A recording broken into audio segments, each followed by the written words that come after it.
नमस्कार दोस्तों, आप सबको जिस फिल्म का इंतजार वर्षों से था, आज वो इंतजार खत्म होने वाली है। जी हां दोस्तों, मैं आपको बता दूं खेसारी लाल यादव की न्यू भोजपुरी फिल्म रंग दे बसंती फिल्म जल्दी ही आपकी अपने नजदीकी सिनेमाघरों में देखने को मिल जाएगा। मुझे किसी से बैर नहीं, पर जो वतन का नहीं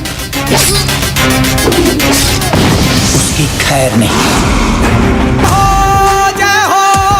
हिंदू वो नहीं रहे जो पहले हुआ करते थे।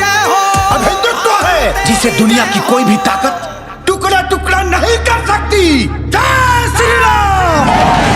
तो फिल्म के टीजर के साथ साथ रिलीजिंग डेट भी सामने आ गया है। जी हां दोस्तों, ये फिल्म 22 मार्च को आपको अपने नज़दीकी सिनेमाघरों में देखने को मिल जाएगा। ये फिल्म काफ़ी ज़्यादा हिट फिल्म होने वाली है, क्योंकि दोस्तों इस फिल्म का एक गाना रिलीज किया गया था, जिस गाना का बोल था राम जी की जय हनुमान जी की जय।